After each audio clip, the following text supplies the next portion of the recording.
Pomul Crăciunului de George Coșbuc.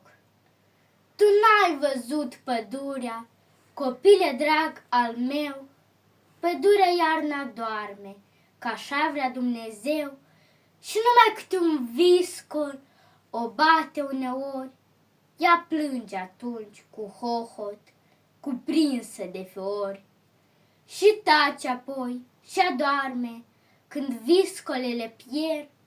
În noaptea asta însă vin îngerii din cer și zboară încet de-a lungul pădurilor de brad și cântă încet și mere și flori din sân le cad, iar florile se anină de ramuri până jos și cântec și lumină și așa e de frumos.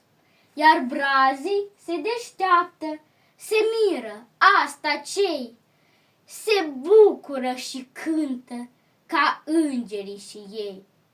Tu n-ai văzut pădurea, copile drag al meu, dar uite ce-ți trimite din trânsa Dumnezeu.